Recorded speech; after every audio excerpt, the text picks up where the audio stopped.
La llamada Dama de Hierro, aliada del cártel Jalisco Nueva Generación, era una narco infiltrada en el gobierno y acaba de ser expuesta. Operaba desde el interior de la Marina vendiendo información vital, y su traición golpeó y debilitó al Estado durante 3 años. Planos confidenciales en manos equivocadas, redadas que se caían segundos antes de ejecutarse y operativos abortados en el último instante llevaban todos la misma marca. La huella silenciosa de la Dama de Hierro, aunque nadie lograba verla con claridad. Mientras el país acumulaba muertos, el cártel avanzaba siempre advertido, siempre un paso adelante. La pregunta era inevitable y brutal: ¿cómo sabían todo? Antes de que empieces a escuchar esta historia, necesito que entiendas algo. Lo que voy a contar no es una filtración común. Es una historia real que ocurrió dentro de una de las instituciones más protegidas del país. Una infiltración que durante años permitió que el crimen organizado se adelantara a cada movimiento del Estado. Mi nombre es Omar García Harfuch, y esto es lo que descubrimos cuando el enemigo no estaba afuera, sino caminando entre nosotros. La respuesta comenzó a tomar forma cuando entendimos que la información no se estaba filtrando hacia afuera. Estaba saliendo desde dentro. No fue inmediato. Al principio, nadie quería creerlo. Pero los hechos eran tercos. Casas objetivo aparecían vacías minutos antes de los cateos, con el café aún caliente. Rutas marítimas se cancelaban horas antes del despliegue naval. Informes desaparecían. Evidencias se borraban. Nada parecía un error aislado. Alguien estaba jugando en ambos bandos. Si este tipo de historias tienen que seguir saliendo a la luz, suscríbete ahora al canal Operación Harfuch, porque lo que estás a punto de escuchar es todavía más grave. Mientras el caos crecía y los operativos quedaban reducidos a ruinas administrativas, desde la cúpula de seguridad iniciamos una revisión silenciosa. Expediente tras expediente. Fracaso tras fracaso. Algo no cuadraba. Las redadas se caían por filtraciones imposibles de rastrear. Las rutas eran conocidas por muy pocos. Las órdenes se interceptaban antes de llegar al terreno. Entonces hice lo que nadie se había atrevido a hacer antes. Activé un protocolo ultrasecreto y ordené una operación paralela. No contra el crimen organizado, sino hacia adentro. Una cacería interna. Solo 4 personas conocían el plan. Solo 4 nombres estaban bajo análisis. No buscábamos a un criminal externo, sino a un fantasma con uniforme. Porque el enemigo no siempre está enfrente. A veces te da los buenos días. Lo que empezamos a descubrir sacudió los cimientos de la Marina. La Dama de Hierro no era un mito. Era real. Tenía rango, uniforme, honores. Su alias ya circulaba en pasillos de inteligencia, pero nadie la señalaba directamente. No era una falla individual, era una guerra silenciosa, un sabotaje que creció como un cáncer interno. Mientras tanto, el puerto de Manzanillo no dormía. El aire salado se mezclaba con diésel y tensión. Barcos inmóviles parecían anticipar que algo estaba mal. Una madrugada cualquiera dejó de serlo cuando un cargamento completo desapareció del radar sin emitir alerta alguna. Era el cuarto en 2 semanas. Y otra vez, la Marina llegó tarde. Esta vez, alguien tomó nota. Desde la Ciudad de México, en una oficina sin ventanas, revisaba un expediente archivado en tinta azul. Uno más en 300. Pero algo era distinto. Un patrón apenas perceptible se repetía una y otra vez. Operativos planeados con sigilo absoluto que terminaban en fracaso. En el papel todo estaba correcto. En el terreno, los criminales siempre se nos adelantaban. Nadie veía fugas claras y aún así, escapaban. ¿Quién los alertaba? Di la orden de revisar los últimos 32 operativos fallidos. Cruce de listas de acceso, mandos presentes, testigos, reportes modificados a última hora. La anomalía apareció rápido. En 22 casos había una constante inquietante. Siempre era una mujer. Con rango. Discreta. Impecable. No figuraba como jefa ni daba órdenes visibles, pero siempre estaba ahí. Lo más perturbador no era su presencia, sino que nadie dudaba de ella. Puntual, correcta, leal. Eso decían todos. Y justo ahí estaba el problema. Porque las coberturas más peligrosas no son las que se esconden, sino las que brillan con luz prestada. El nombre aún no se decía en voz alta, pero ya rondaba mi mente. Mientras tanto, el caos continuaba. Un convoy blindado ingresó a una colonia costera donde, según inteligencia, se ocultaban armas del cártel. Al llegar, solo encontraron paredes vacías y puertas abiertas. Otra bodega evacuada minutos antes. Un silencio húmedo y absoluto. Ahí ya no hubo dudas, el enemigo no estaba huyendo, estaba escuchando, cada movimiento, cada orden desde dentro. Eran las 2:46 de la madrugada cuando activé el protocolo canario. No había margen de error. Ya no se trataba solo de un operativo fallido. Estaba en juego la credibilidad de la Marina, la seguridad nacional y el honor de cada elemento leal. La trampa se diseñó como una cirugía exacta. 2 operativos paralelos. 2 informes distintos. 2 rutas falsas. Cambios mínimos, casi imperceptibles. Una coordenada alterada. Una palabra distinta. Un horario modificado. A cada sospechoso se le entregó una versión diferente. A un comandante veterano, un punto. A la mujer impecable, otro. Después, solo quedaba esperar. El riesgo era enorme. Si ambos eran inocentes, todo colapsaría. Las horas pasaron como un infierno. Nada ocurría. Hasta que ocurrió. Una de las rutas fue abandonada anticipadamente por el cártel. Justo la que había sido compartida con ella, no hubo margen para dudas, la trampa funcionó. La dama de hierro reaccionó primero, y con eso quedó expuesta. El enemigo dejó de ser abstracto. Tenía nombre, rango y un rostro conocido dentro de la Marina. Era la oficial admirada por todos. La que pedía las misiones más complejas. La que siempre estaba al frente. La que nunca fallaba. Había sido reclutada en silencio 3 años atrás por el cártel. A cambio de una nómina constante y protección para su familia. Todo comenzó con una abuela enferma. El primer pago fue por necesidad. El segundo, por costumbre. Para entonces, ya estaba completamente dentro del sistema. No ordené su captura de inmediato. Saber no era suficiente. Había que probarlo. Documentar cada paso. Aislarla. Evitar que destruyera pruebas. Se activó una vigilancia quirúrgica. Y lo que descubrimos después fue todavía más oscuro. Durante días la seguimos sin que lo notara. Cada paso, cada rutina, cada movimiento quedó registrado con precisión quirúrgica. Interceptamos mensajes, vigilamos horarios, documentamos entradas y salidas. Las visitas a su madre parecían normales, pero las llamadas posteriores, disfrazadas de reportes meteorológicos, eran mensajes cifrados dirigidos al cártel. Nada era casual. La instrucción fue clara, no ceder un solo metro hasta tenerla. Sabíamos que las siguientes 48 horas serían decisivas. El momento más peligroso no es cuando el enemigo huye, sino cuando entiende que ya no tiene salida. Durante más de 2 décadas sirvió en la Marina. 23 años de expediente impecable. Sin sanciones, con evaluaciones sobresalientes y ascensos que nadie cuestionó. Estuvo en zonas de combate, participó en rescates, encabezó operativos de alto riesgo. Nunca levantó la voz, nunca pidió reconocimiento. Para todos era la más recta, la más firme, la más confiable. Y todos lo creían. Incluso ella. Hasta que algo se rompió, la enfermedad de su abuela fue el primer golpe real. Una operación imposible de costear, medicamentos fuera de su alcance y una cadena de deudas que empezó a cerrarle el aire. Ahí fue cuando alguien tocó a su puerta. No llegaron con amenazas ni con armas. Llegaron con ayuda. Primero un sobre, luego una transferencia, después una promesa. Pensó que sería una sola vez. Pero esa vez lo cambió todo. Lo que empezó como una excepción se volvió hábito. Luego dependencia. Después, una vida paralela. Lo que nació de la necesidad terminó convirtiéndose en un sueldo oculto, en otra identidad que escondía detrás de un uniforme impecable y botas siempre limpias. Fue manipulada, sí. Pero a partir de la segunda entrega ya no actuaba por urgencia. Actuaba por poder. El respeto que comenzó a recibir del otro lado la hizo sentirse intocable. El cártel la trataba como una pieza clave y ella empezó a creérselo.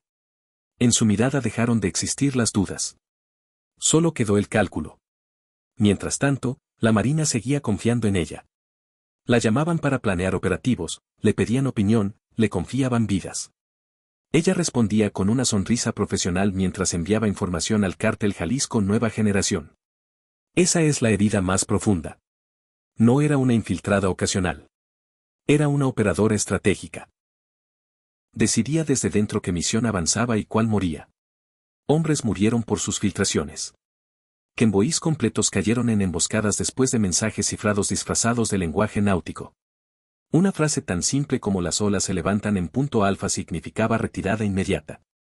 La traición no fue solo institucional. Fue personal. Cuando la identifiqué por completo, no sentí alivio. Sentí rabia. Porque si alguien como ella había caído, la pregunta era inevitable. ¿Cuántos más podían estar esperando? El primer sobre no necesitó violencia. Su arma fue más letal. La información. Durante 3 años, la Dama de Hierro se convirtió en una terminal viva de inteligencia para el cártel. No era solo un espía. Era un puente. Dominaba la logística naval. Sabía cuándo zarpaban los barcos, qué convoys se movían, qué rutas eran prioritarias, qué casas serían cateadas y, sobre todo, a qué hora. Con el tiempo como arma, el cártel siempre estuvo un paso adelante. El patrón que terminamos de armar fue escalofriante. Había 2 tipos claros de filtración. El primero era la preparación de escape. Casas de seguridad vacías, vehículos retirados, evidencias borradas. Todo limpio, como si hubieran tenido días para huir cuando en realidad solo habían pasado horas desde la planeación. El segundo era aún más grave, la infiltración preventiva. Convoys que nunca llegaban.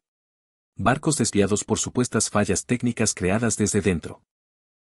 Comunicaciones saboteadas en el momento exacto. Enlaces bloqueados, órdenes retrasadas, reportes incompletos. Todo parecía error humano, no lo era. Cada falla estaba calculada para ganar minutos, a veces segundos. Lo suficiente para que el cártel se moviera. Era una coreografía perfecta de pequeñas traiciones invisibles que, juntas, garantizaban una ventaja total sin disparar una sola bala. Con cada cruce de datos, el panorama se oscureció más.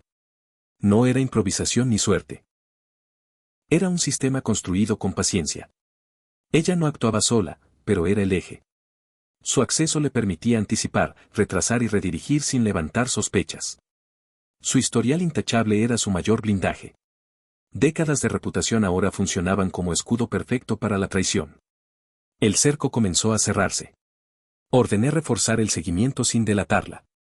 Montamos equipos espejo, bitácoras duplicadas y acceso señuelo. Cada dato que tocaba dejaba rastro. Cada movimiento era observado. El objetivo no era detenerla todavía, sino mapear toda la red, contactos, flujos, horarios. Blindamos los operativos reales mientras la alimentábamos con información controlada. La presión aumentó sin que ella lo notara. Las misiones sensibles comenzaron a moverse por capas, con datos fragmentados. Cada versión tenía variaciones mínimas, invisibles para cualquiera que no supiera qué buscar. Si alguien filtraba, se delataba. Era un ajedrez silencioso.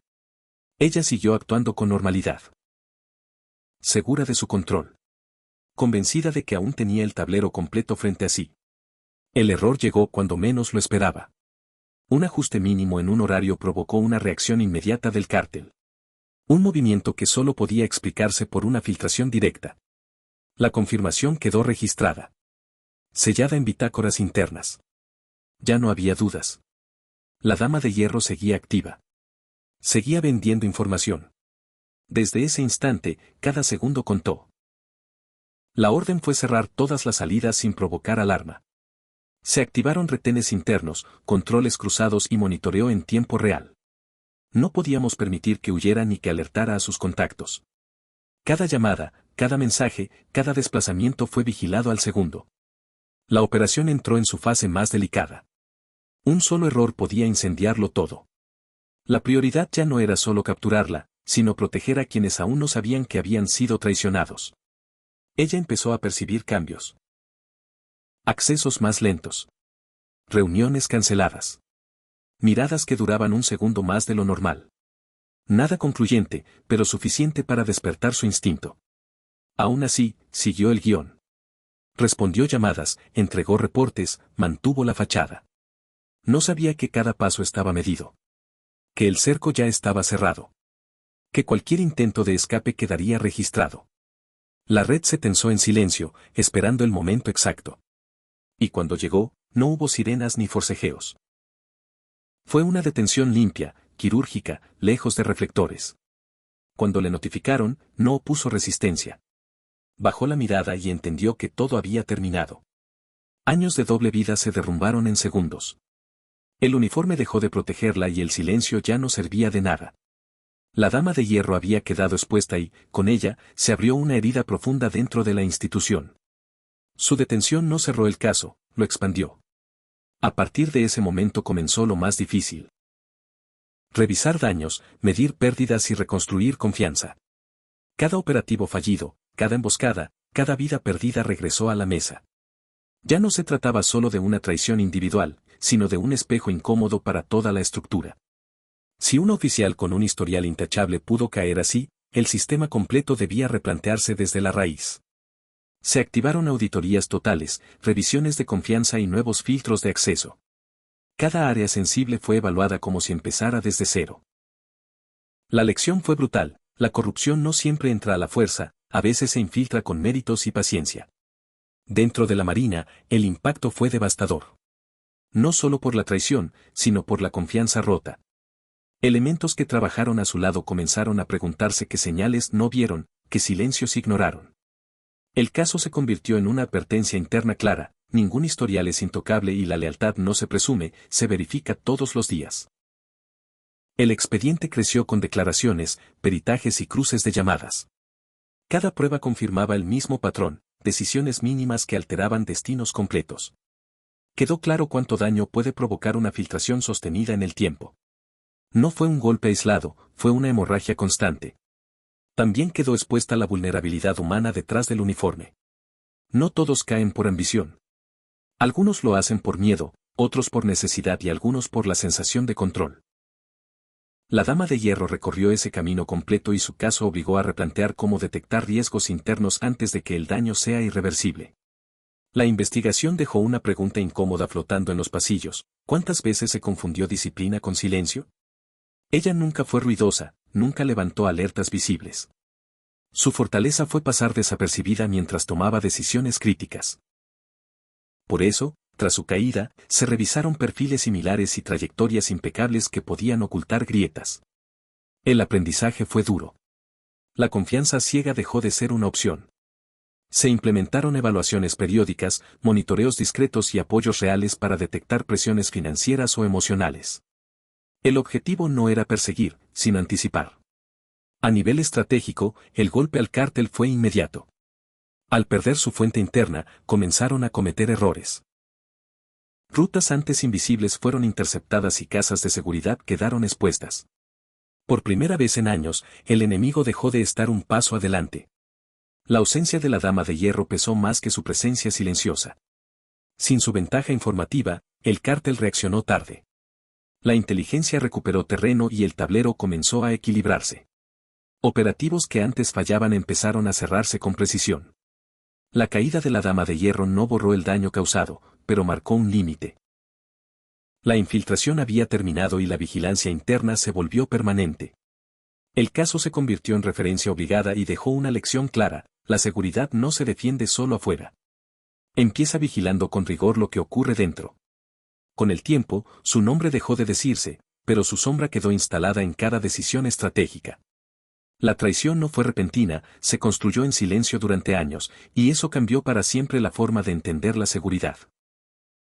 Aprendimos que no basta con vigilar al enemigo externo, la amenaza más peligrosa puede crecer dentro. El caso obligó a revisar hábitos, accesos y silencios que antes se daban por normales. Señales pequeñas, ignoradas por comodidad, demostraron ser grietas capaces de provocar daños irreparables. La inteligencia ajustó su enfoque y la prevención dejó de ser opcional para convertirse en una exigencia diaria. Con su caída, el cártel perdió su ventaja informativa. Los errores comenzaron a aparecer y el Estado recuperó iniciativa. Sin embargo, el daño causado no se borró. Cada operativo perdido dejó consecuencias reales que marcaron a la institución. La captura no fue un final feliz, fue una corrección dolorosa. Dejó una lección permanente: la seguridad no se defiende solo con fuerza, se sostiene con disciplina, verificación constante y la certeza de que la lealtad no se asume, se comprueba todos los días.